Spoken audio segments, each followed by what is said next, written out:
entah itu dari front end-nya maupun dari back end-nya.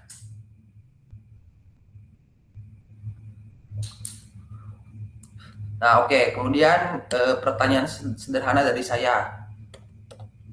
React.js itu apa? Ada yang tahu tidak?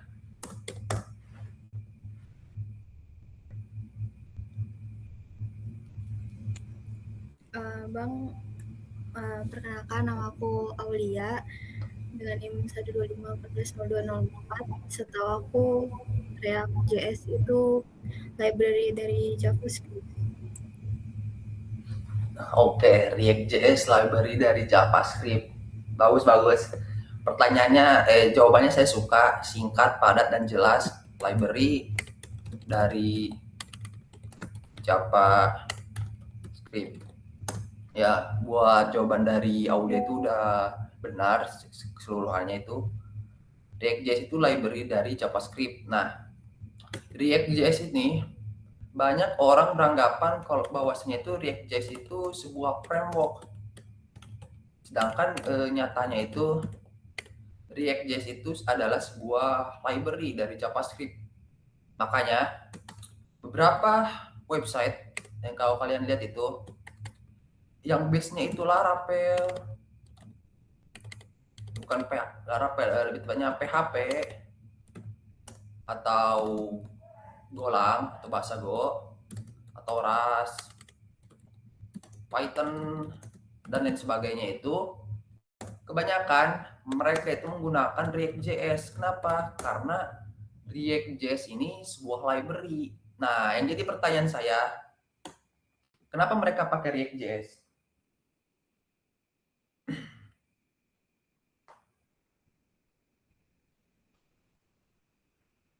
Sebagai contoh nih, kasusnya itu website PPLK 2024-2025. Mereka itu kan menggunakan Laravel. Laravel itu kan base-nya itu PHP. Kemudian pakai ditambah React.js yang mana itu base-nya itu JavaScript. Nah, yang jadi pertanyaan saya itu kenapa banyak teknologi yang ada di dunia ini pembuatan website-nya itu entah menggunakan Golang, Spring Boot, apalagi ya, yang backend Golang, Spring Boot pakai Rust, itu front end-nya itu pakai React.js gitu. Front end-nya pakai React.js. Mungkin dari situ dulu lah pertanyaan saya. Kenapa harus React.js? Izin menjawab Bang, kenalin nama saya Anton. Alasan kenapa memakai React.js itu karena yang saya ketahui dia tuh ekosistemnya yang luas dan juga dia itu bisa membuat sebuah web yang interaktif seperti itu Bang. Oke, berarti saya sederhanakan saja lah. Menurut Anton ya kan namanya ya. Iya Bang. Oke, menurut Anton itu React.js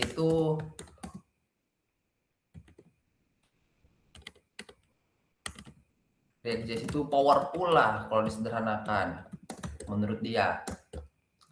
Nah, kalau saya balik lagi tanya, kenapa harus React.js? Kenapa nggak pakai Next.js gitu untuk front-end-nya atau Vue.js atau Svelte?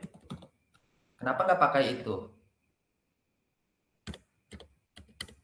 Sedangkan kalau kita lihat dari ekosistemnya, ekosistem React.js itu nggak ada apa-apanya dibandingkan ekosistem Next.js, Vue.js, dan Svelte. Itu nggak ada apa-apanya kalau menurut saya itu. Kenapa? Karena React.js itu nggak bisa ngebuat sebuah sistem yang berdiri sendiri. Atau dalam tanda kutip itu ada front end dan back end. Tidak bisa. Sedangkan Next.js dan kawan-kawannya ini bisa gitu.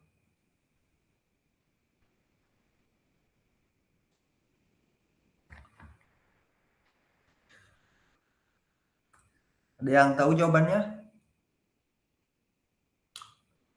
Atau biar saya sederhanakan lah. Tadi Anton itu mengatakan kenapa banyak website di dunia itu untuk front end-nya itu menggunakan React.js karena powerful lah. Saya sederhanakan seperti itu asumsi dia, jawaban dia. Kemudian saya balik tanya lagi. Next.js, Vue.js, Svelte, dan lain sebagainya itu kan ekosistemnya lebih besar dan lebih powerful daripada React.js. Kenapa nggak dipakai?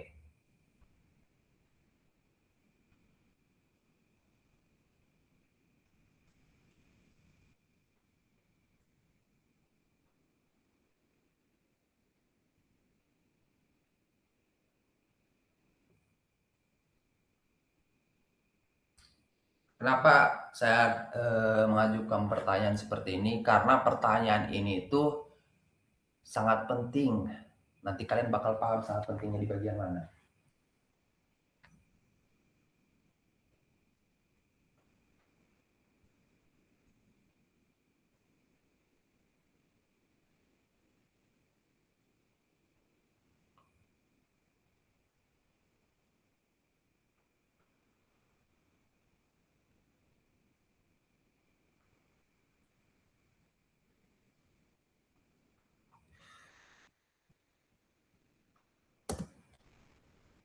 Ya, saya tunggu sampai 2015.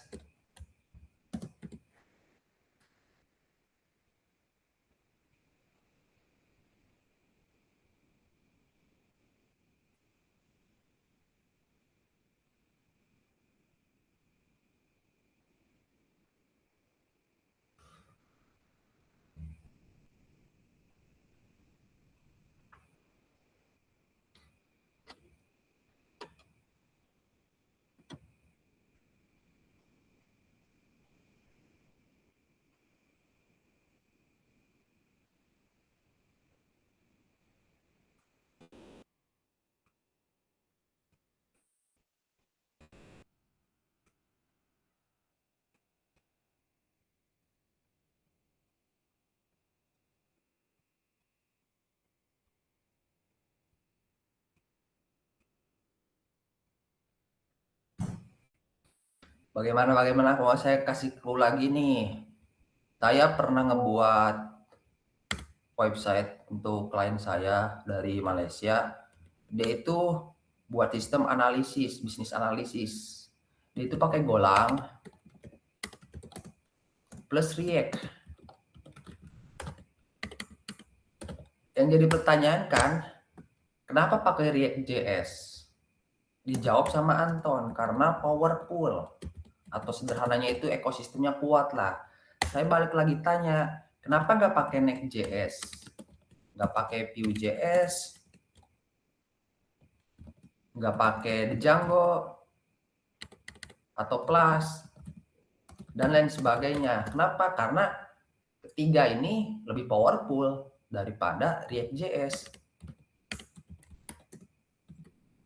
Lebih powerful ekosistemnya dari React.js. Kenapa saya pakai React.js?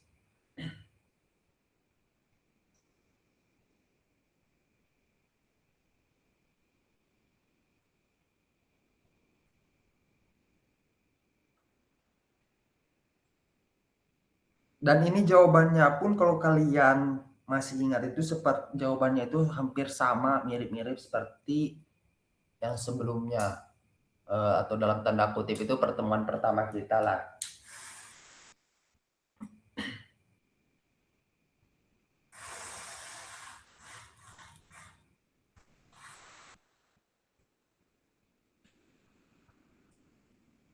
Udah 2015, oke. Kalau nggak ada yang berani menjawab ya, karena menurut saya itu ingin kalian menjawab atau menjawab baik benar atau salah itu ya saya hargai gitu. Karena yang dicari itu bukan kebenarannya tapi keberaniannya. Oke, kenapa React.js? Sebenarnya ini simple jawabannya. Kenapa? Agar tidak overkill. Hanya itu saja, tidak lebih dan tidak kurang. Kenapa banyak developer itu ketika membuat sistem, website, aplikasi, dan lain sebagainya itu, dia pasangkanlah semua teknologi-teknologi bagus dari yang dia tanya GPT lah, yang dia ketahui lah. Sebagai contoh, dia tambahkan Next.js, dia tambahkan Laravel gitu, dia tambahkan Inertia gitu untuk koneksinya, Inertia.js, dia tambahkan database-nya itu sebagai contoh pakai MySQL. Yang menjadi pertanyaan itu, kenapa kalian harus se-overkill ini? Overkill itu dalam tanda kutip itu terlalu hambur dalam membuat teknologi, terlalu hambur dalam membuat sistem. Kenapa? Karena ketika membuat sistem, yang dicari itu, yang paling pertama itu performance. Kalau sistem kalian bagus dari fitur A, B, C, D, fiturnya kompleks dan lain sebagainya, kalau sistem kalian lambat, buat apa? Gak ada gunanya itu sistem kalian lambat. Kenapa? Karena menurut studi kasus, orang itu kalau mengakses suatu website ada delay lebih dari 3 detik, mereka langsung close websitenya. Tanpa peduli isinya. Ini emang terjadi. Bukan sebuah asumsi belaka, tapi sudah ada orang yang melakukan penelitiannya. Makanya website itu yang baik dan bagus itu adalah ketika proses loadnya itu di bawah 1 detik. Ini sudah bagus ini. Untuk 2 detik itu standar. Nah, jadi ketika kita ambil kasus lagi yang sebelumnya lah, saya buat sistem bisnis analisis, saya pakai Golang plus React.js. Kenapa? Karena kan bisnis analisis itu kan memerlukan performance yang tinggi. Dalam tanda kutip itu performance yang tinggi itu memerlukan proses pengolahan data yang tinggi. Makanya di backend-nya itu saya pakai Golang. BE-nya Golang. Dan kenapa saya pakai React.js? Karena fungsi dari React.js untuk saya itu hanya untuk menampilkan saja data-data itu. Jadi data-data yang diproses oleh backend ditampilkan ke ke website itu pakai React.js. Sederhana itu untuk saya fungsi React.js itu, gak lebih dan gak kurang. Makanya kalau ada orang ngebuat sistem dia itu pakai teknologi kayak gini, nah itu bisa kita asumsi kalau dia itu pemula. Dia pemula kalau pakai teknologi yang terlalu overkill. Sedangkan programmer yang udah paham tentang Slackblock itu pasti menggunakan teknologi yang benar-benar seefisien mungkin agar tidak terjadi yang namanya itu overkill. Overkill itu seperti yang tadi saya sampaikan, yang mana itu kalian itu terlalu hambur-hambur mengenai teknologi sehingga mengakibatkan performa dari sistem atau websitenya itu menurun. Nah, itu mungkin dari saya lah sedikit penyampaian singkatnya. Nah, kemudian dari pembahasan ini ada yang ingin ditanyakan tidak? Jikalau tidak ada yang ditanyakan, kita lanjut ke bagian teknikalnya.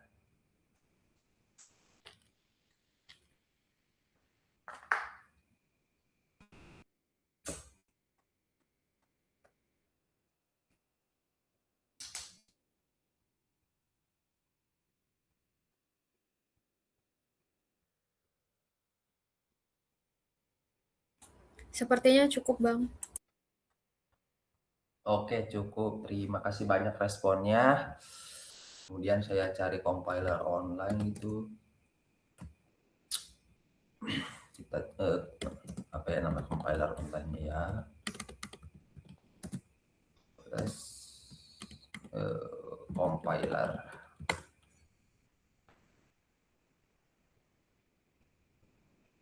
Compiler online.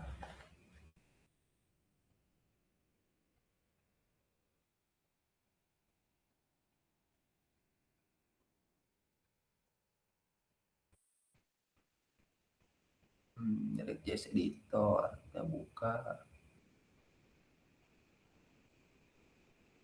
Belum kepasang apanya.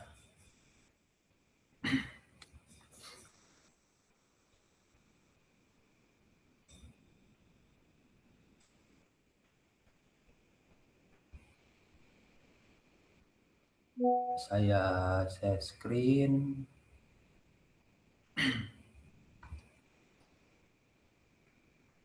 Oke, mungkin bisa dilihat ya.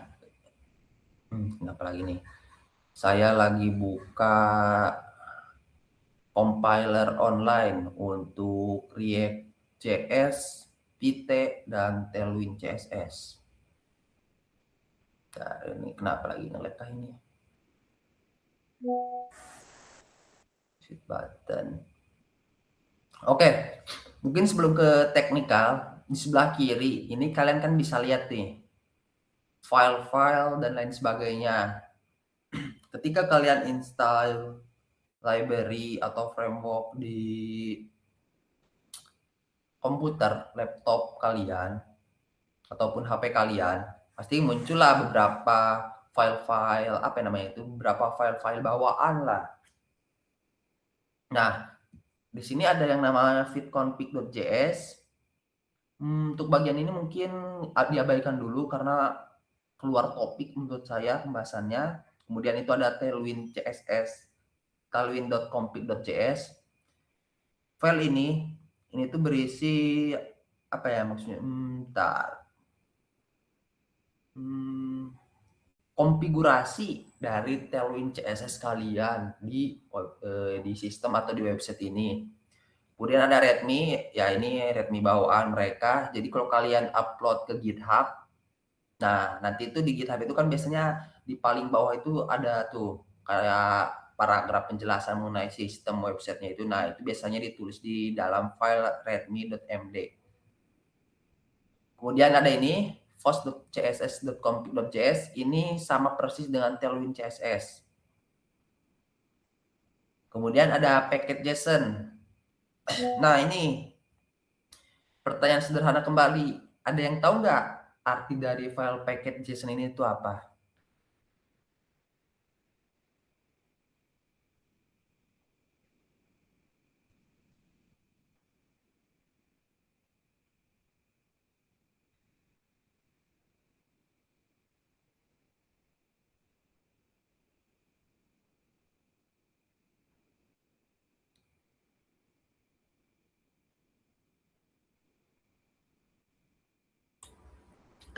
Ini boleh nebak nggak? Boleh. Kayak identitas gitu sih. Itu kan ada nama, ada versi, script. Ada nama, ada script. Berarti ya identitas ya gitu ya. Iya bang. Identitas. Oke, masuk jawabannya. Yang lain bagaimana? Ada yang tahu maksud dari file package.json itu apa? Kenapa? Karena ketika kalian entah kalian ambil repositori orang lain kah di GitHub, kalian install library, framework, entah dari bahasa apapun, maksudnya itu bahasa pemrograman apapun, pasti ada yang namanya itu package.json di dalamnya. Ada yang tahu tidak package.json itu apa? Kita buat sederhana mungkin lah, sesederhana mungkin, jangan terlalu teknikal gitu.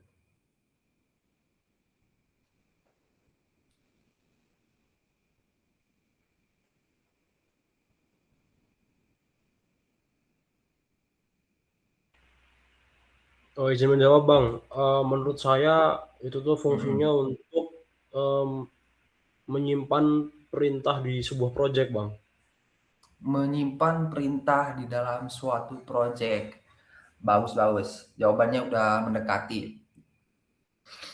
Oke, jadi biar saya sederhanakan saja agar mudah dipahami. Jadi fungsi dari paket JSON itu yang pertama sesuai seperti yang tadi disampaikan Aulia, namanya Aulia ya? Ya, Aulia sebagai identitas. Maksudnya itu identitas dari website ini itu apa? Ini sudah sesuai, ada namanya, ada versinya. Kemudian disampaikan juga sesuai yang disampaikan oleh Anton, yang dimana itu ada skripnya. Nah, skripnya itu mungkin bisa saya perjelas atau pergampang lagi, itu untuk mempersingkat skripnya, itu lebih tepatnya. Jadi kalian bisa kayak tambahkan di sini tuh start gitu. Kemudian kalian bisa tambah di sini tuh kayak, oh ini pakai fit ya, berarti harusnya fit start. Nah, jadi ketika di terminal, ini nggak bisa di close ya. Nah, kalian tuh hanya perlu menjalankan seperti ini pakai npm atau apa ya?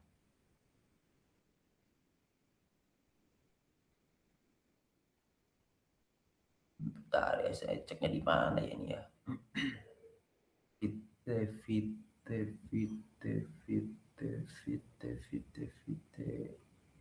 pakai JSON.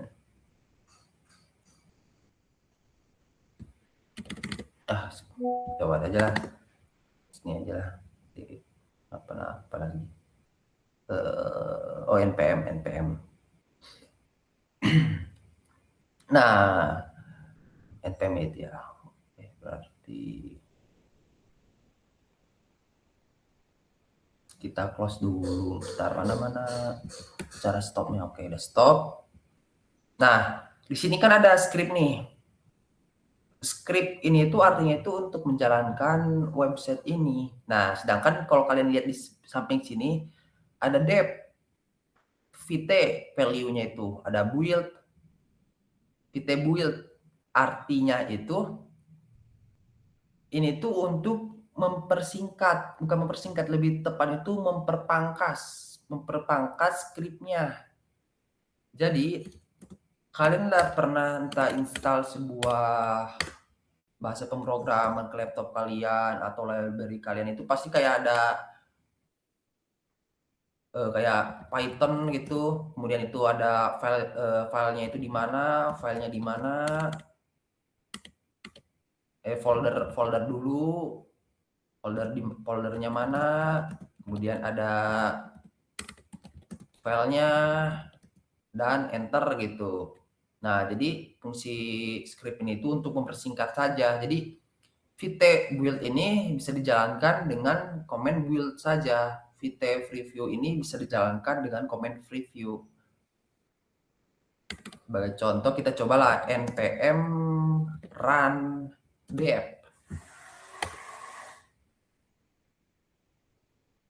Tuh jalan. Tapi sebenarnya kan npm run dev itu untuk menjalankan websitenya tuh di localhost. Bisa kalian lihat kan localhost 3000. Kita stop lagi, kita clear lagi. Ini pun bisa dijalankan dengan npm run pt kalau saya tidak salah harusnya. Error. Bentar ya. Kok bisa error ya? pt build.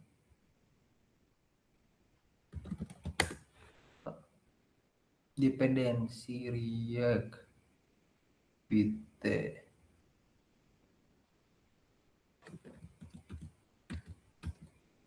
Penrambet. Nyala.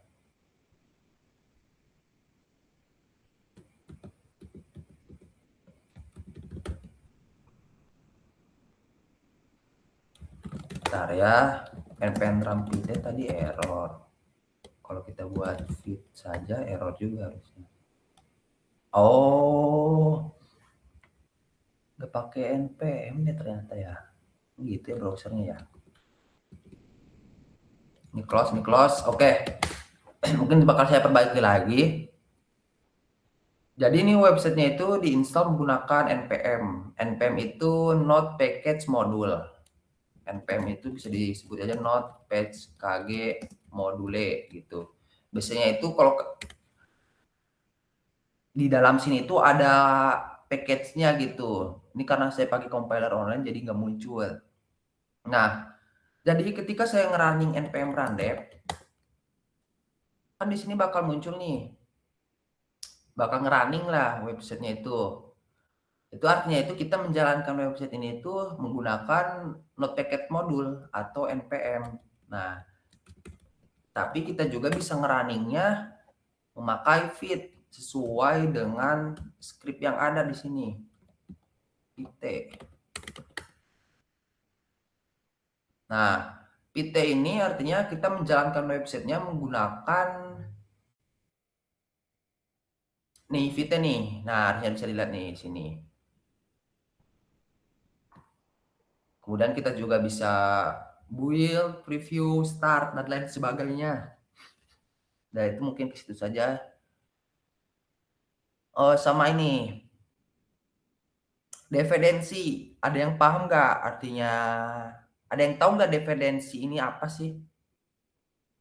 Di dalam file package.json itu kan ada dependensi, dan itu pasti ada. Nah, dependensi itu apa maksudnya itu?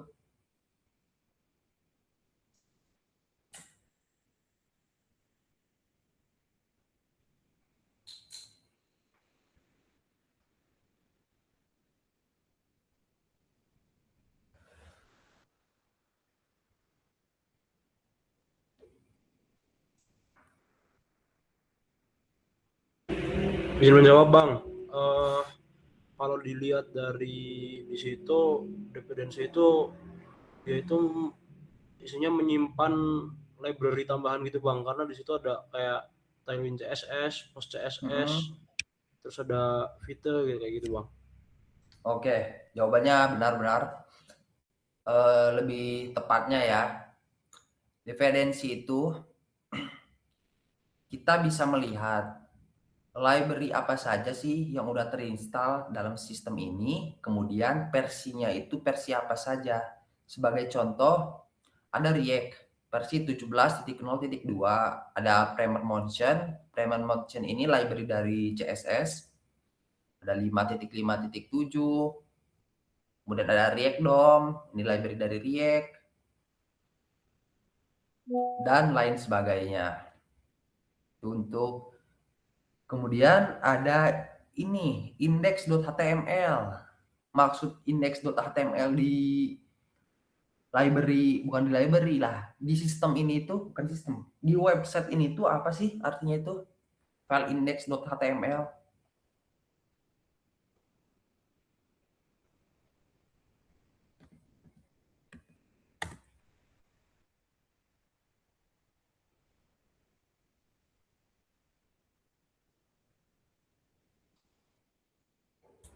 Biasanya sih kalau misalkan indeks HTML tuh kayak gerbang utamanya biar kita bisa masuk ke web yang kita buat gitu. Pas ngeklik indeks HTML-nya itu langsung ke redirect ke web yang kita buat. Oke. Bagus jawabannya, benar-benar. Indeks HTML itu kalau saya sederhanakan itu adalah pembungkus dari ekosistem ini. Jadi ketika kita menghapus file indeks HTML itu bakal error karena tidak ada pembungkus dari website ini. Kemudian di index.html ini, kalau kalian scriptnya, ini script pada umumnya lah, ada title dan lain sebagainya. Bentar, saya klik ini, connect to project. Bentar ya, saya ubah lagi previewnya. Entry screen aja lah. Ribet kalau kayak gitu. Oke. Nah, ini kan bisa kalian lihat nih, feed.app bla bla bla. Yang jadi pertanyaan saya, ada yang tahu nggak cara mengubah ini itu di file mana?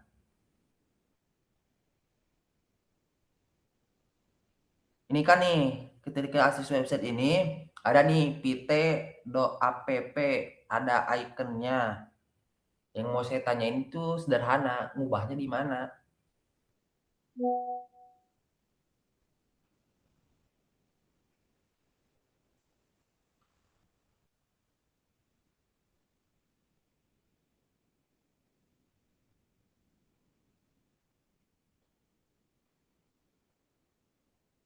Bisa ngubah nama webnya gitu.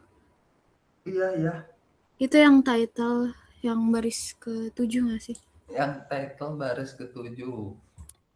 Coba kita buat jadi up. Nah, ke sini. Oke, sudah benar jawabannya, bagus. Kemudian untuk ikonnya ada yang tahu nggak di mana?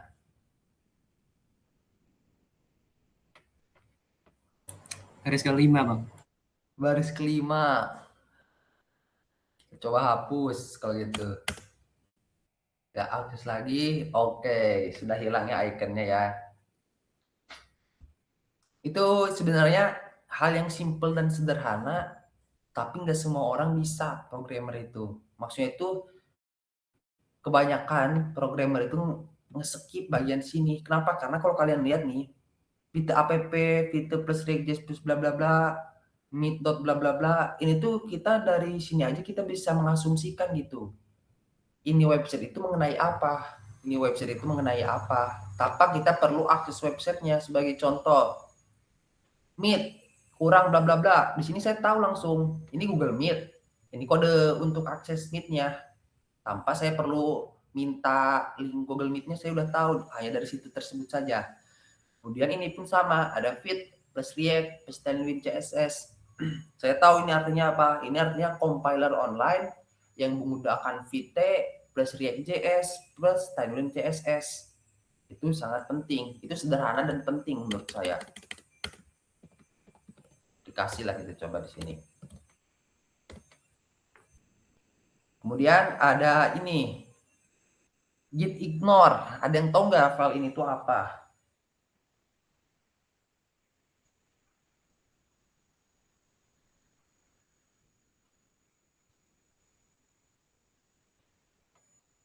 Fungsi dan kegunaan lah. Fungsi kegunaan file git ignore ini itu apa sih?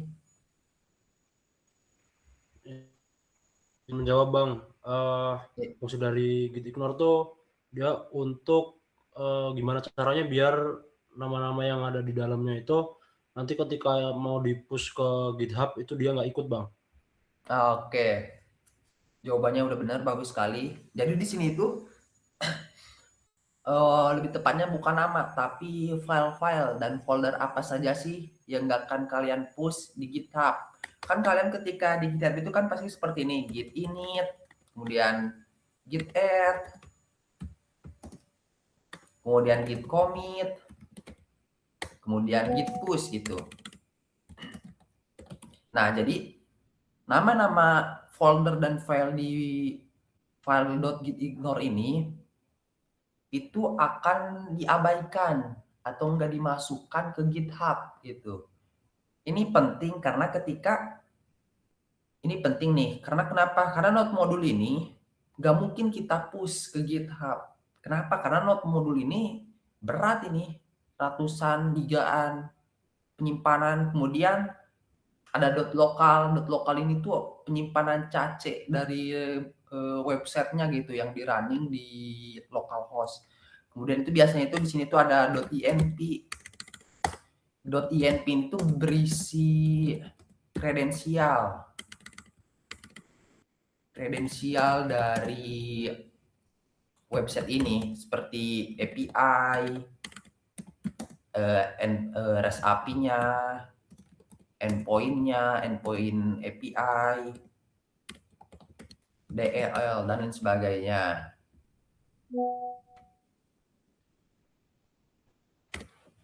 Oke, kemudian kita lanjut ke ini, folder SRC. Ada yang paham nggak maksudnya itu apa? Folder SRC ini, apa sih kegunaannya? Kenapa namanya SRC? Kenapa nggak namanya itu ABCD?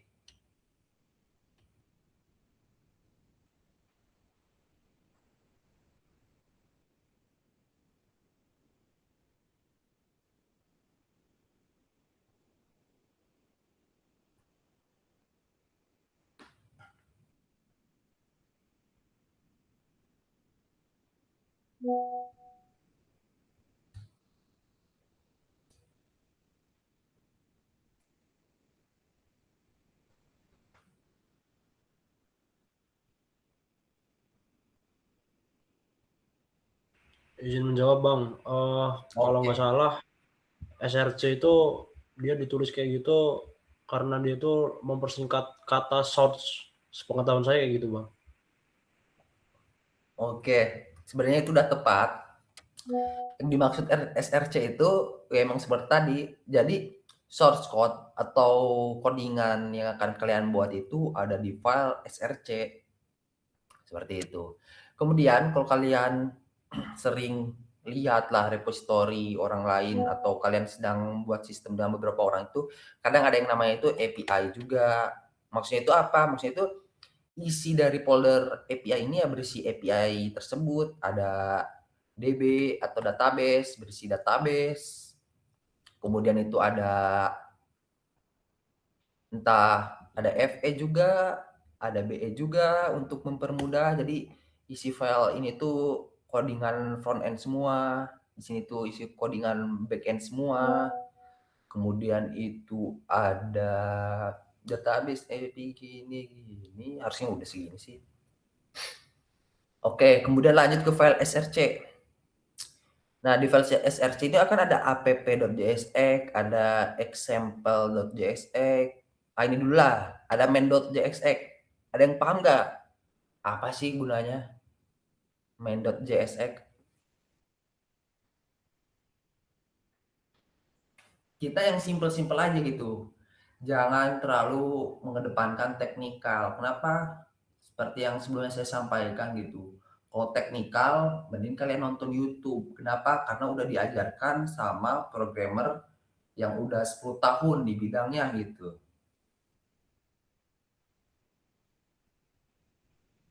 Jadi di sini kita tanya-tanya hal yang simpel aja, yang mungkin orang lain programmer pun nggak paham gitu maksud dan tujuan ini tuh apa gitu.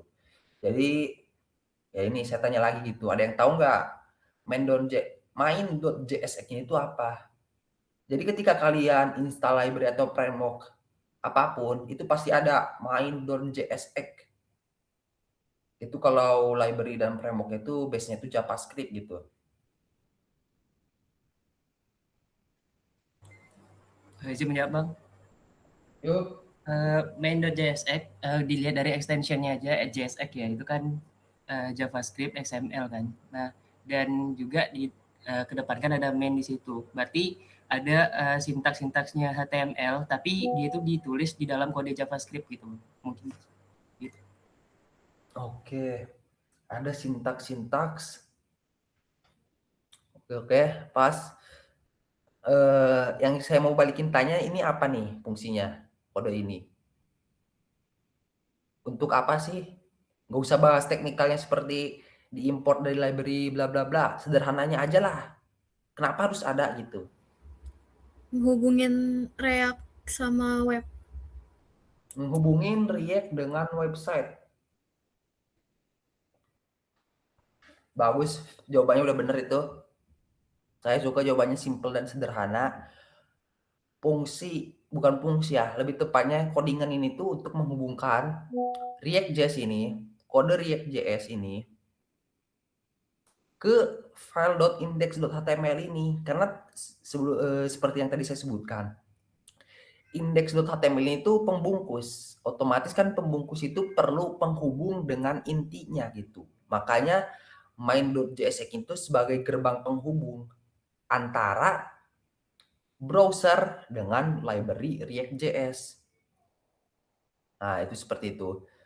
Dan jikalau kalian lihat, di sini kan ada import React.js bla bla bla, import React dom bla bla bla, bla bla bla dan lain sebagainya. Ada yang paham nggak maksudnya itu apa?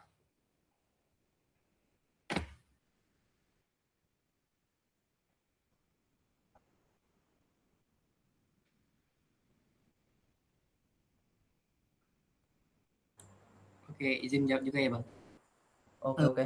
Menurut saya dari sepengetahuan saya kalau ada import-import seperti itu tuh dia bakalan ngambil sesuatu dari library tertentu gitu. Misal di situ ada import React from React, berarti kita ngambil React dari library React gitu. Oke, jawabannya udah benar seperti itu. Jadi sederhananya seperti ini. Bukan sederhananya, emang seperti itu jawabannya. Import React DOM from React DOM, artinya itu kita mengambil fungsi React DOM dari library React DOM.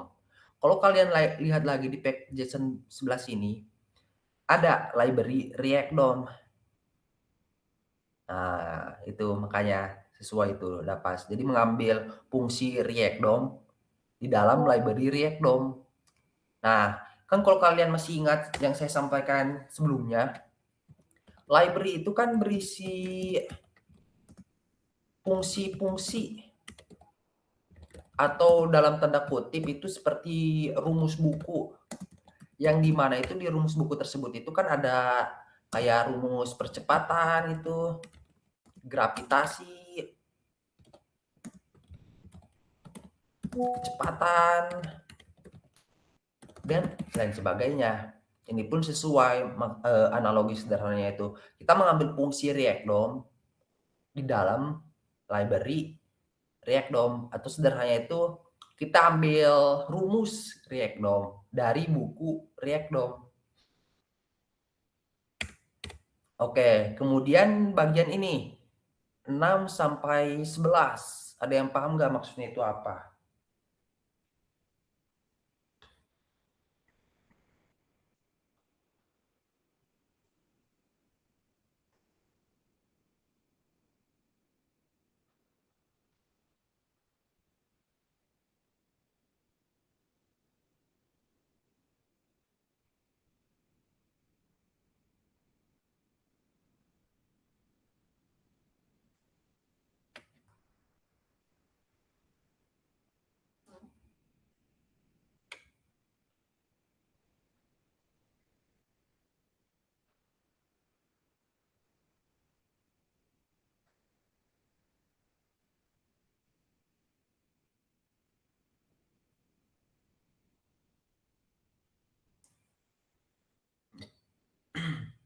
Ayo, mungkin dari fungsinya aja udah paham gini. Kalau kalian nggak paham fungsinya itu dari namanya saja pun sebenarnya udah kelihatan ini tuh untuk apa gitu, kode baris 6 sampai 11 ini.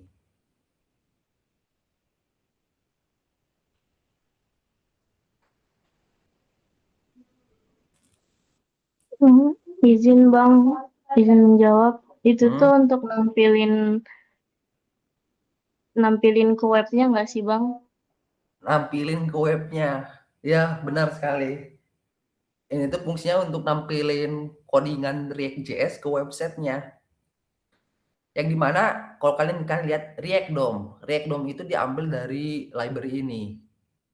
Kemudian kita lakukan render. Render sesuai namanya, melakukan render kode gitu. React dot ini kalian abaikan saja bagian sini, ini tuh sebagai pembungkusnya saja. Dot ini ada nih app. App itu kita ngambil codingan dari ini, file.app, agar ditampilkan di website ini. Kita connect dulu. Nah, agar tampil ini itu fungsinya. Dan dokumen get by ID get root ini apa? Ini tuh artinya itu DOM. Kalau kalian paham itu, kalau kalian belajar kayak HTML, CSS, bukan HTML, JavaScript lah lebih tepatnya itu, kalian cek di YouTube atau di mana, itu pasti ada materi mengenai DOM. Nah, itu artinya ini, itu artinya itu kita mengambil ID root. ID root ini tuh ID bawaan dari browser. Jadi browser ini itu udah memiliki ID root secara default. Jadi kalau kita analogikan, bukan kita analogikan ya, kita buat menjadi sebuah paragraf gitu maksudnya itu artinya kita ambil codingan di file app, kemudian kita render ke browser dengan ID root, atau ID itu kayak penanda itu definisinya lah dari codingan baris 6 sampai 11. Kemudian ada logo. Ya, logo seperti yang tadi, logonya berisi SPG, ada Papicon juga, sama SPG. Kemudian kita balik lagi ke example. Tadi kan yang disampaikan Mbak Aulia, kalau saya tidak salah. Lutfi bang. Oh, Lutfi. Oh, suaranya sama ya. Mungkin karena sama-sama cewek ya. Maaf, maaf, maaf.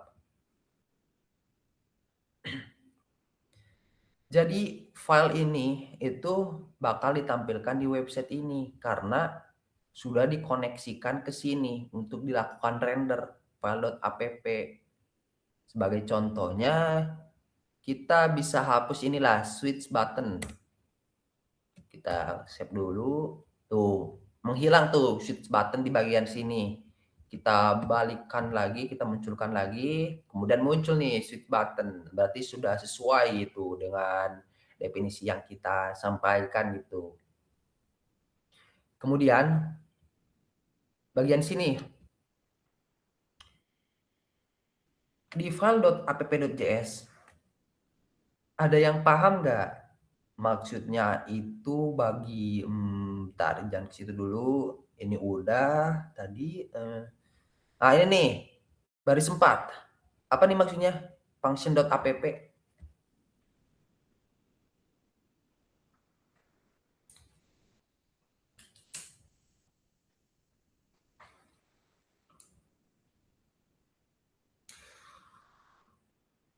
Baris 4 ini ada function.app. Ada yang paham nggak maksudnya itu apa sih? Kenapa harus ada sih gitu? Kan Biar itu shortcut gitu. Kan itu isinya apa ya? apa? Kalau secara teori sih fungsi ya namanya. Jadi dia kalau misalkan di type, misalkan itu app gitu, dia langsung nampilin kode yang di bawahnya ini.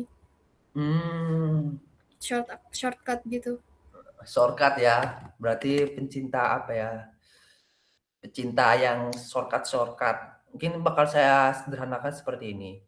Function.app ini tuh sebuah fungsi yang dimana itu fungsinya itu bernama app. Yang mana parameternya kosong, tapi memiliki value atau nilainya itu ini. Nah, ini nih value-nya. Jadi kalau kalian belajar C++, ya C++ harusnya belajar ya di PKS. Apa sih kalau semester kalian itu namanya? DTS. Ada yang namanya itu integer, angka sama dengan 10 titik gitu. Kan di sini kan kita bisa definisikan sebagai sebuah variabel yang namanya angka memiliki value 10. Nah, ini pun kita bisa analogikan seperti itu. Sebuah variabel dengan nama app, parameternya kosong, memiliki value ini. Oke, kemudian ada nih yang namanya itu cons bla bla bla bla bla titik koma. Ada yang paham nggak maksudnya itu apa?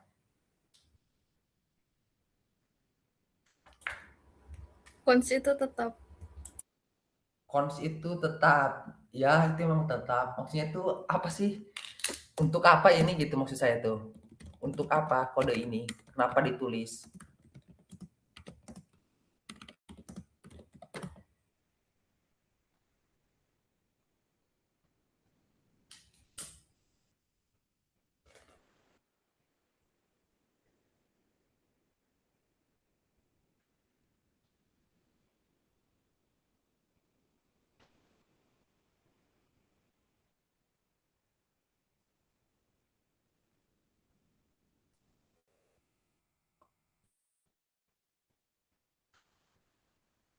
Ada yang paham nih? Artinya itu apa nih? GPT boleh, Gemini boleh, bebas sih. Mau kalian dapat jawaban di mana? Cuman sebisa mungkin itu buat sesederhana mungkin. Kalian jelaskan untuk orang yang nggak paham codingan gitu.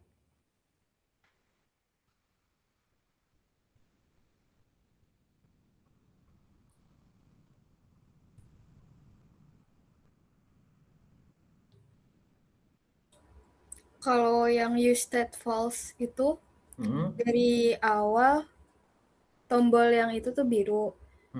Kok biru abu-abu? Karena dia false. Kalau misalkan dia dipencet jadi biru gitu. Dipecah jadi biru. Iya. Dipecah ya, oke dipecah.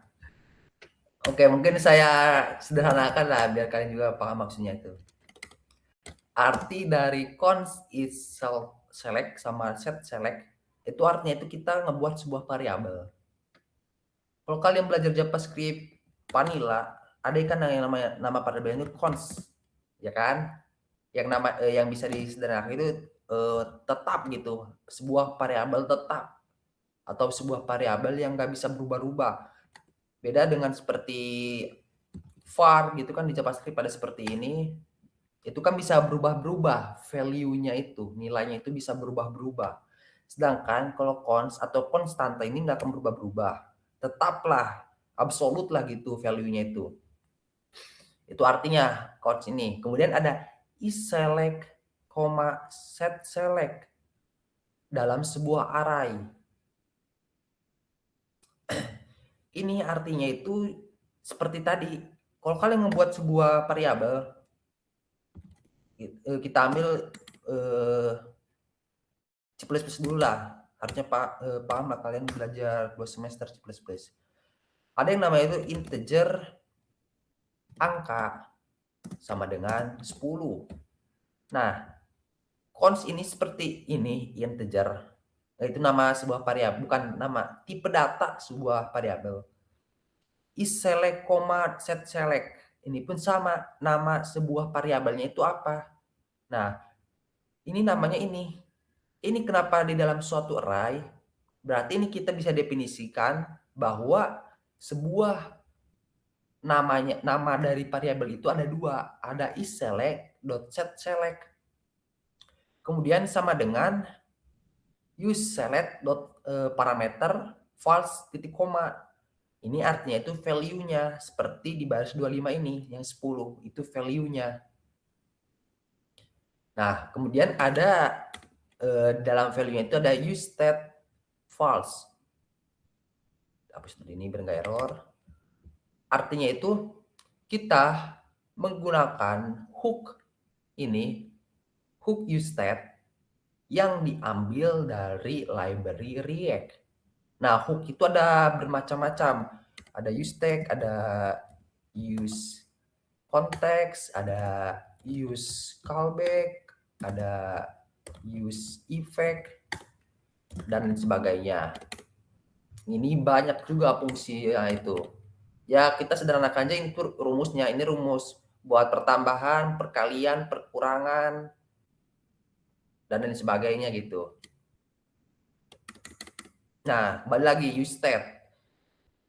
Kemudian ada parameter false. Artinya itu apa? Artinya nilai dari variabel ini kita buat dulu nilai awalnya itu false. Nah, mungkin kalau kita buat jadi sebuah paragraf itu maksud dari baris 5 itu sebuah variabel dengan nama ini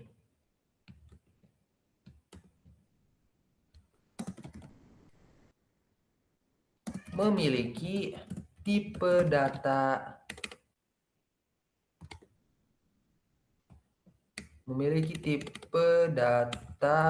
konstanta atau const yang memiliki value sebuah hook useState dengan value awal false. Itu artinya baris 5 ini. Oke, lanjut.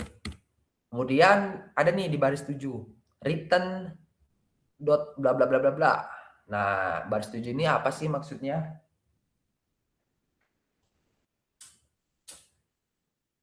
Mengembalikan nilai. Memberikan nilai. Mengembalikan. Mengembalikan nilai. Oke, Sebenarnya udah pas artinya. Jadi codingan ini diberikan atau di-return, ya return sesuai namanya ke fungsi app. Nah, itu fungsinya. Jadi value ini itu dikembalikan lagi nilainya ke fungsi app ini. Nah, disinilah kalian melakukan codingnya. Seperti tadi kan ketika kita hapus switch button, kita cek, kita refresh, error connect to project dulu. Nah, hilang tuh. Ketika kita balikin lagi, muncul. Itu fungsinya. Kemudian ada nih di baris 10 sampai 15. Bentar, ini 10 sampai berapa nih? Sampai 15. Ada yang paham nggak maksudnya itu apa?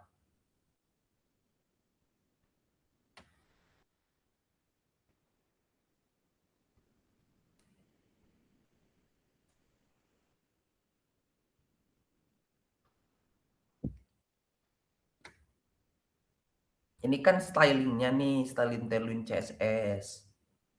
Kemudian ada ini nih, dolar. Dalam kurung, isLedge. isLedge ini kan sama nih, kayak nama variabel ini, isLedge. Kemudian ada ini nih, tanda tanya.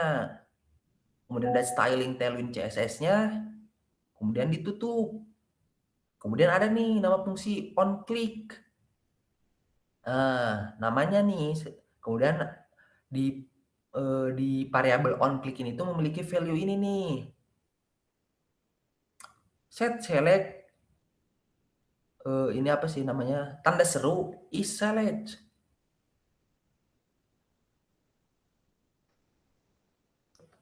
Ada yang paham nggak maksudnya itu apa ini?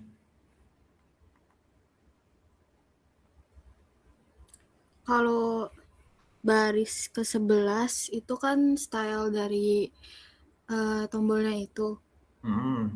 Kalau baris 12 is selected, tanda tanya.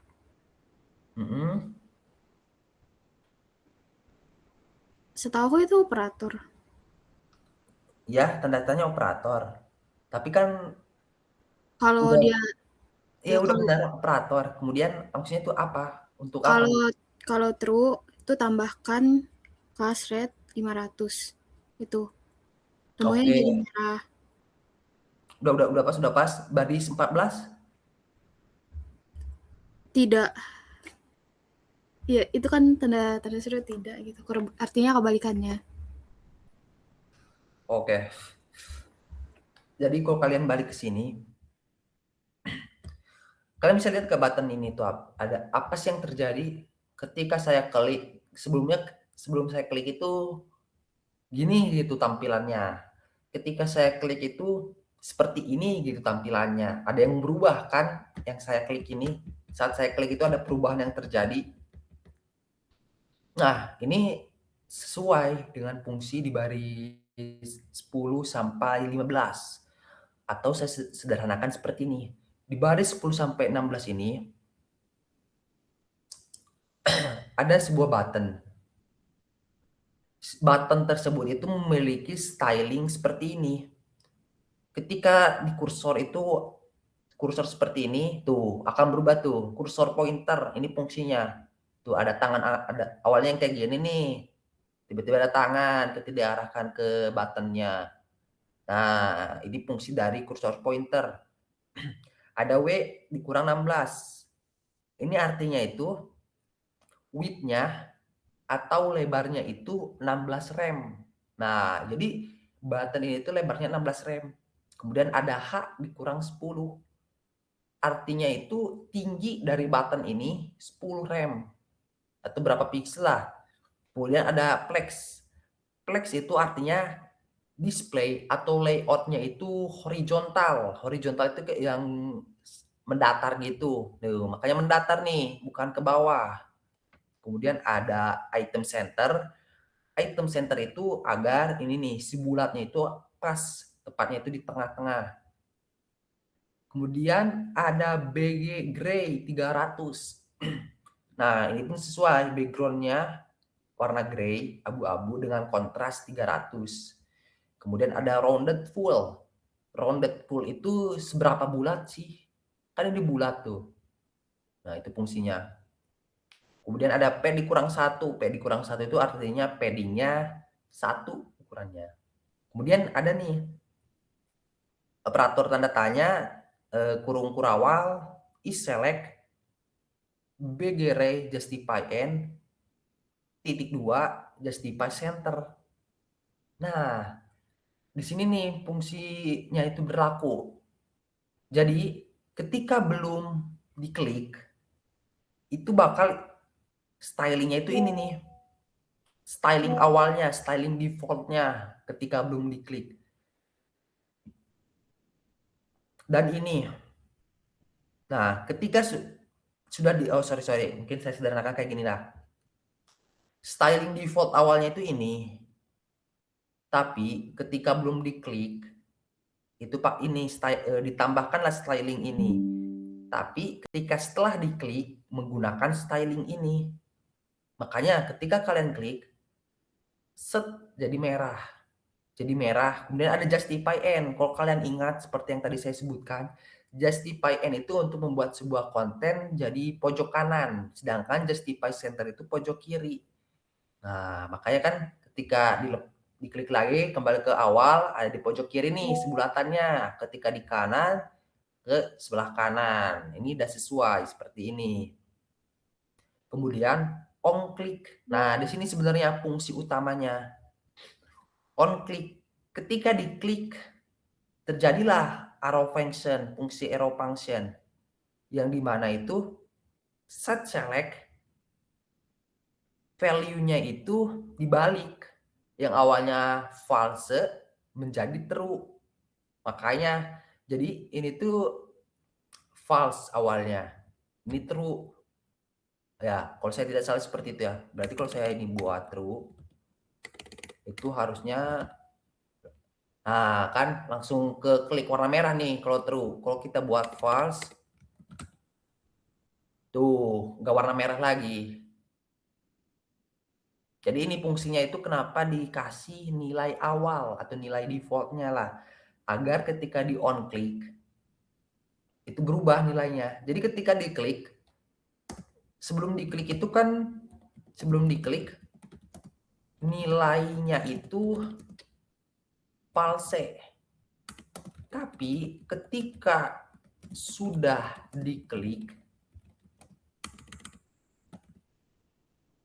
nilainya true.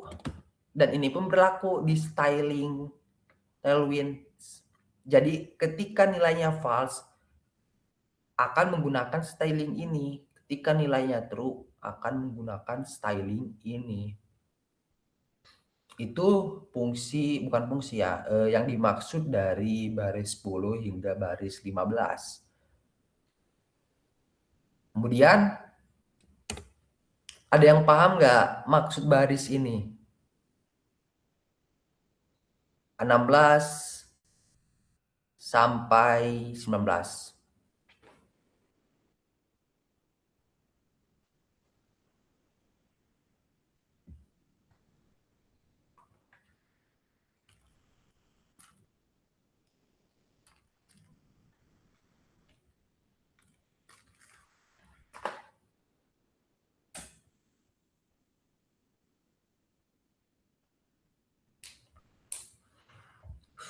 Dari namanya pun udah kelihatan gitu. Motion deep, motion, layout, stylingnya apa. Maksud dari baris 16 dan 19 itu apa sih?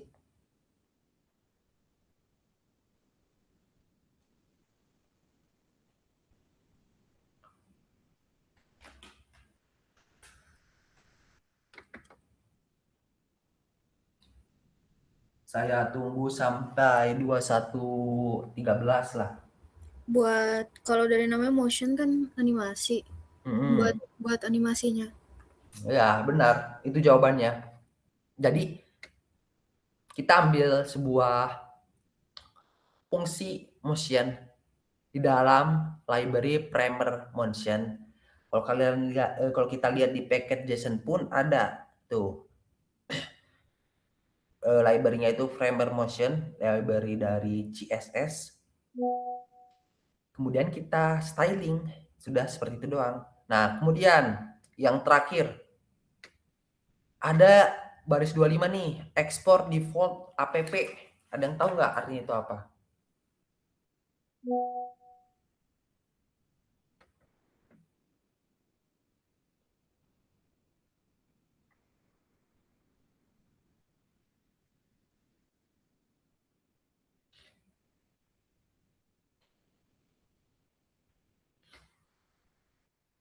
Baris 25 artinya itu export default app.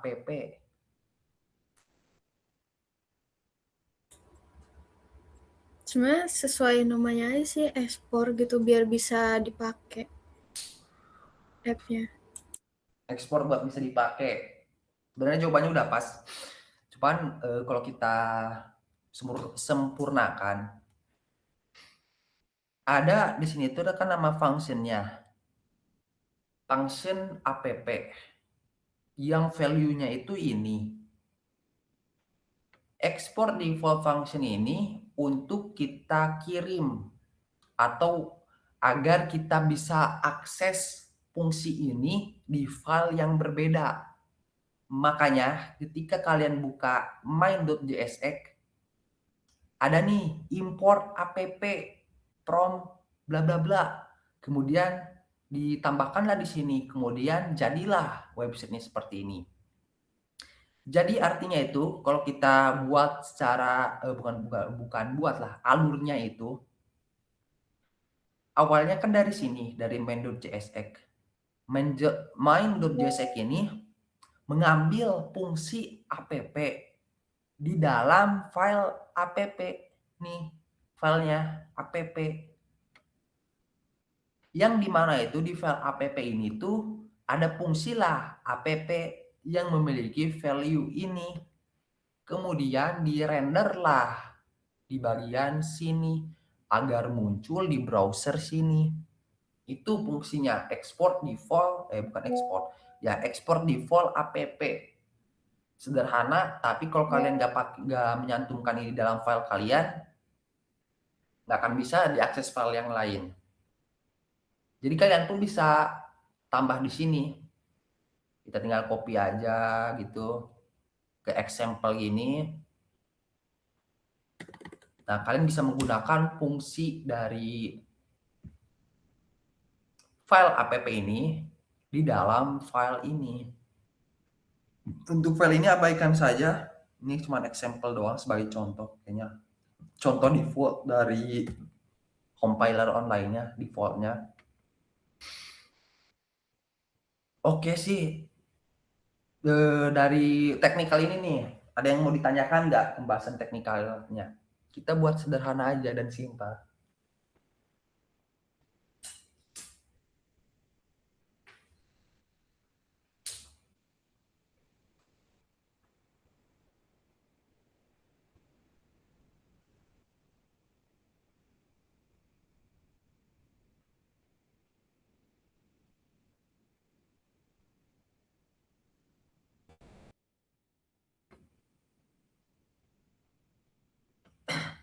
Oke ya, kalau nggak ada tanggapan menurut saya udah cukup jelas apa yang saya sampaikan pun dan bisa masuklah ke dalam, bukan ke dalam, bisa tersampaikan lah dengan jelas. Kemudian kita skip lah teknikal ini, kita sudahi lah maksudnya bagian teknikal ini. Kemudian saya ingin menyampaikan lah bukan beberapa rekan, ada di antara kalian itu ada yang bertanya gitu ke saya melalui WhatsApp, nggak saya sebut dulu namanya gitu, karena ini mungkin privasi juga. Jadi ada yang nanya nih, bla bla bla bla, ntar saya baca dulu.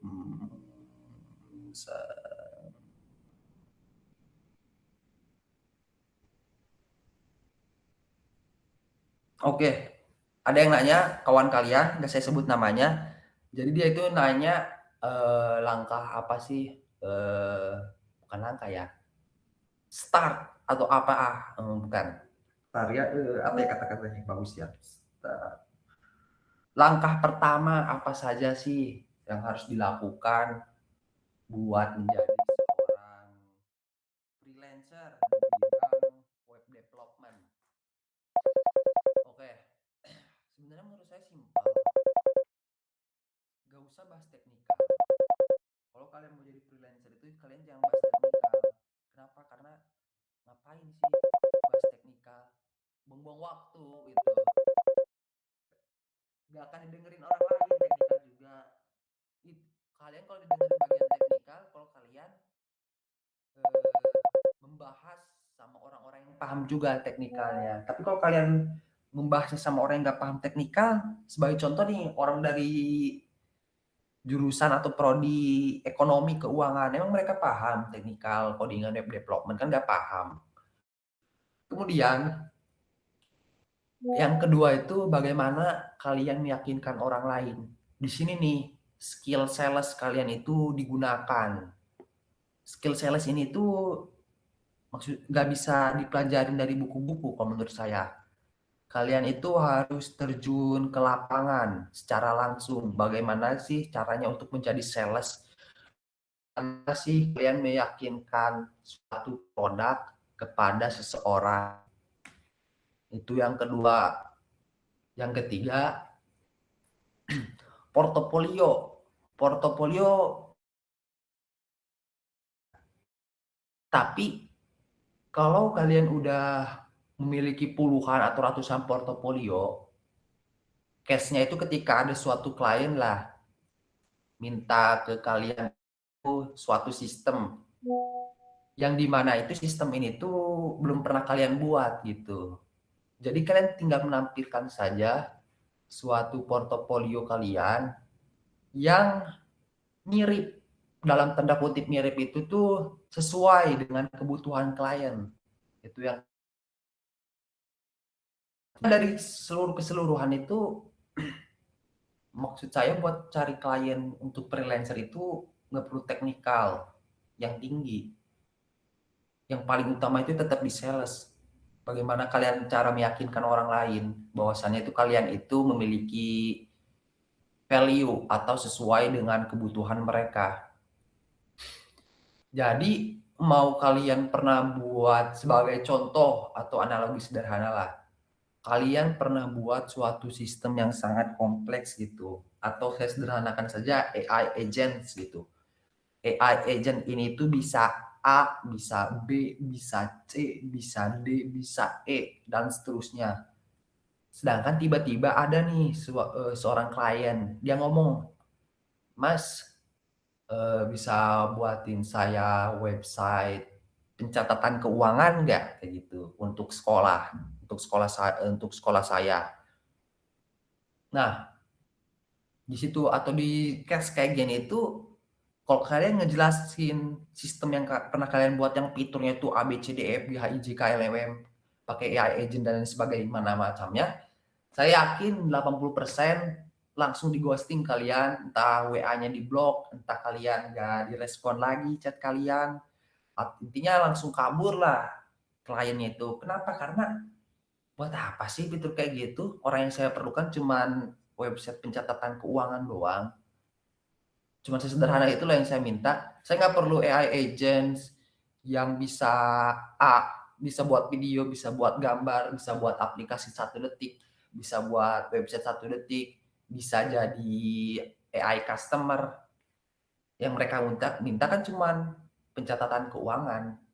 Yang dimana itu menampilkan monitoring keuangannya lah, keuntungan, kerugian, laba bersih, laba kotornya berapa, profitnya berapa, gaji guru berapa, dan lain sebagainya. Kan cuma itu doang yang mereka minta. Mereka nggak minta yang aneh-aneh gitu. Nah, itu mungkin apa ya, jawaban saya lah atas pertanyaan di WhatsApp tersebut. Tapi yang saya tekankan utama itu skill kalian di sales. Udah itu aja sih. Kalau kalian nggak punya skill untuk meyakinkan orang lain, nggak ada gunanya. Sebagai contoh hal yang paling sederhana lah kayak gini. Kalian pernah buat website atau aplikasi atau apa. Kemudian kalian lihatlah teman kalian tadi status WhatsApp, Instagram, postingan Instagram, LinkedIn dan lain sebagainya. Kalian lihatlah dia. Kayak saya udah membuat suatu website, landing page A B C D E F G. Pasti di pikiran kalian yang pertama itu apa? Norak amat sih nih orang. Saya jamin kan kayak gitu kalian. Norak amat sih, cuman baru buat landing page doang. Gua aja bisa tuh buatnya lebih bagus, lebih keren, lebih mantap. Cuman di situ perbedaannya. Kenapa? Mereka berani speak up ke publik. Itu yang pertama. Yang kedua, mereka udah punya track recordnya. Maksudnya itu apa? Mereka udah berani gitu. Langkah pertama di jalur tersebut gitu. Itu maksudnya itu hal yang simple tapi orang lain nggak mau. Kenapa? Karena orang lain itu masih gengsi gitu. Ngomongnya itu kayak masih norak lah, apalah, gitulah. Itu yang pertama. Yang kedua pun business owner kan pasti ngecek itu. Ketika kalian akan deal-dealan suatu project, kan mereka juga pasti cari tuh background kalian itu seperti apa. Apa sih yang pernah kalian lakukan? Gak mungkin mereka langsung percaya terhadap omongan yang kalian sampaikan gitu di WhatsApp tersebut. Pak, saya pernah buat sistem untuk PTA, saya pernah buat sistem untuk PTB di sini di situ. Klien nih gak mungkin langsung percaya loh omongan kalian. Itu om doang tuh kalian di situ. Kan mereka juga pasti searching, cari-cari tentang kalian. Gimana sih orangnya? Gitu sih orangnya. Dan juga menurut saya, kalau kalian punya rekan-rekan atau teman-teman yang sering kayak posting suatu pencapaian, apa sih yang udah mereka lakuin atau pencapaian apa saja sih yang udah mereka dapat, menurut saya itu bagus. Orang yang wajib kalian tiru. Saya sadar gitu, kalian juga pasti malu atau gengsi gitu awalnya. Cuman kalau kalian gengsi dan malu terus seperti itu tuh nggak akan ada yang terjadi di hidup kalian. Di hidup kalian itu masih stuck aja di situ-situ terus. Kalau kalian aja nggak berani untuk melangkah keluar gitu. Kenapa? Karena sebagai contoh nih, kalian posting sesuatu, udah itu disebut orang lain, alay amat sih ini orang. Tapi kan itu cuma 5 menit kemudian dia udah lupa gitu tentang apa yang kalian posting. Hanya sesaat aja gitu dia ingatnya. Jadi sih kesimpulannya itu berani aja gitu buat melangkah. Kemudian, ntar saya baca lagi ya. Soalnya agak panjang nih. Bla bla bla.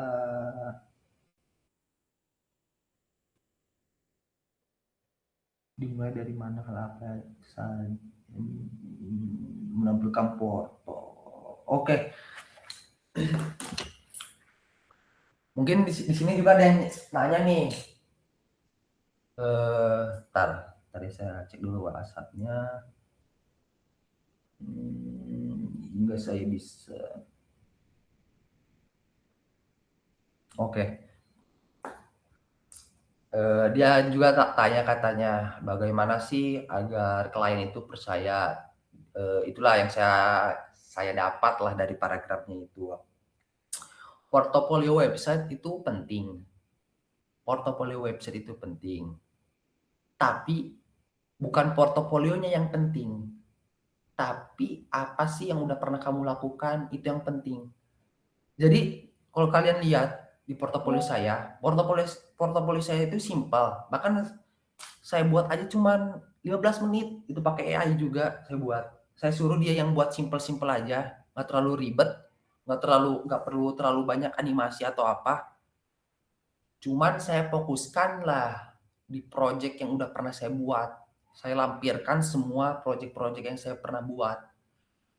Makanya di situ tahu gitu. Kenapa? Karena orang lain atau klien itu nggak ngelihat dari seberapa bagus sih website yang kamu buat atau seberapa bagus sih animasinya. Tapi dilihat apa saja sih yang udah pernah kamu capai, yang udah pernah kamu buat. Itu yang mereka lihat. pengalaman saya ya. Saya nggak tahu nih, kalau kalian tanya ke orang lain juga apakah sama gitu jawabannya. Soalnya ini adalah pengalaman yang saya dapat gitu selama jadi freelance di Indonesia, di luar.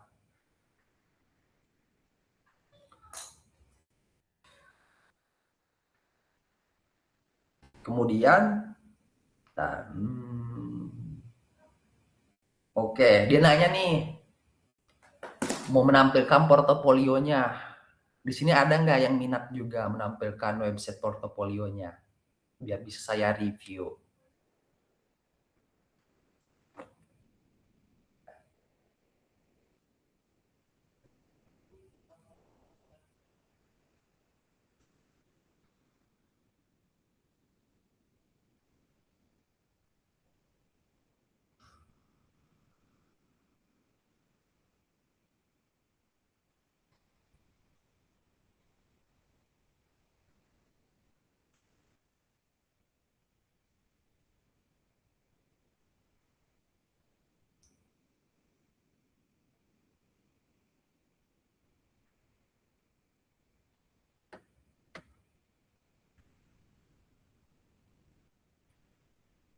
Oke, nggak ada ya berarti ya.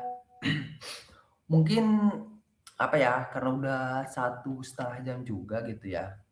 Soalnya saya masih mengedepankan atau saya punya moto gitu. Lebih baik belajar secara efektif daripada belajar 24 jam cuma ngangengong doang.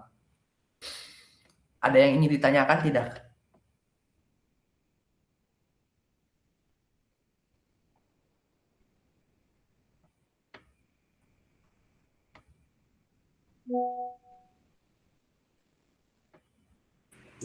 Cukup sih Bang.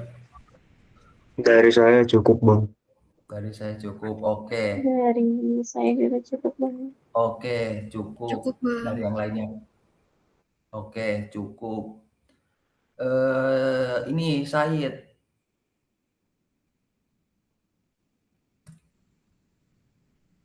Ini saya mau nanya. Takutnya kan terjadi lagi seperti kemarin gitu. Buat saya pun kan nggak enak gitu. Udah atur jadwal tiba-tiba saya ghosting lah kalau bahasa kasarnya. Nah, mungkin bisa langsung di tim apa ya, diobrolkan gitu. Bisanya itu pada kapan? Besok saya nggak bisa, hari Senin pun juga saya nggak bisa. Saya Selasa kosong.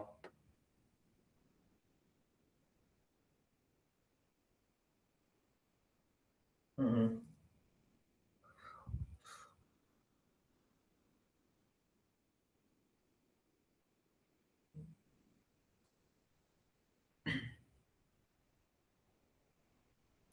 Kalau dari aku bisa. Kalau dari saya bisa, Bang. Selasa malam aman Bang. Malam aman ya. Oke, aman-aman. Ya, maafkanlah saya juga ya. Soalnya jam kerja saya itu kan dari jam 7 malam sampai jam 6 pagi gitu. Siangnya saya turu.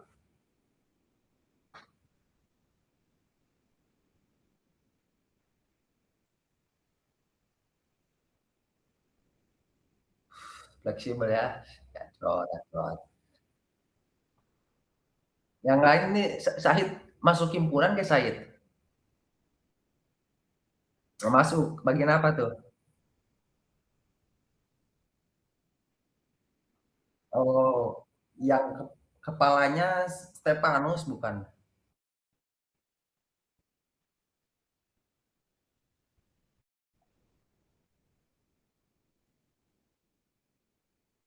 Mm-mm. Hmm.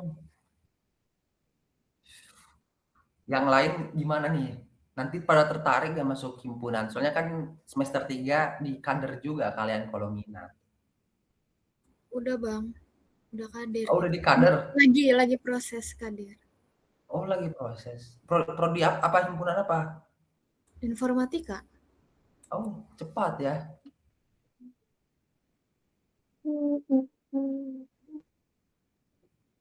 Cepat-cepat.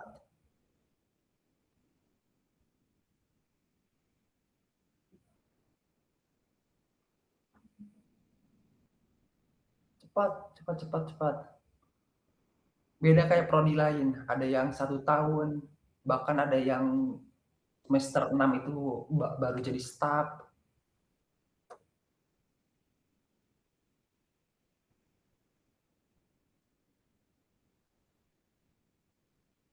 Ya, kalau kalian tanya anak arsitektur itu semester 6 dia baru jadi staf.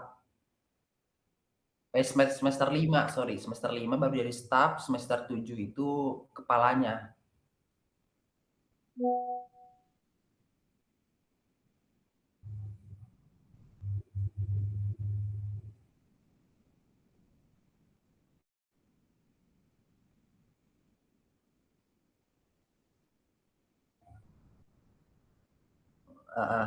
Cukup bang. Cukup. Oke, dari saya juga udah cukup sih kalau gitu.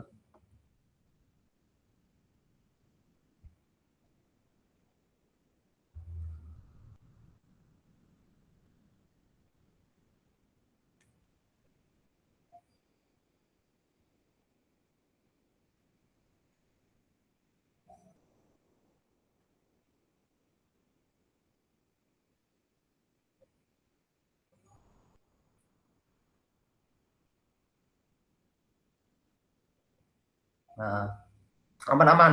Nanti juga bakal saya infokan kalau saya keteteran. Saya juga nanti kasih ke kalian itu. Soalnya saya juga jujur ini udah keteteran saya. Bahkan tiap hari aja kadang nggak tidur gitu.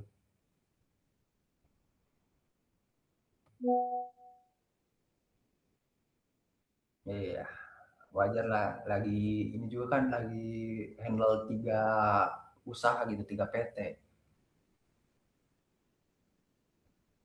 Nah, kalian di sini ada yang apa nggak? Ada yang bisa React JS sama Express nggak? Soalnya saya biasanya pakai itu.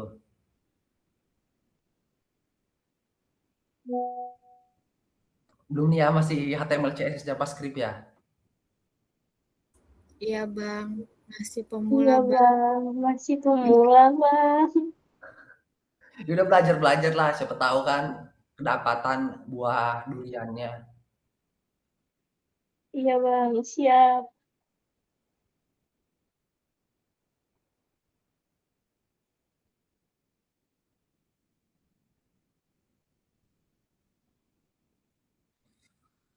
Udah sih boleh ditutup saya.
Waalaikumsalam Waalaikumsalam warahmatullahi wabarakatuh. Makasih Bang. Makasih bang.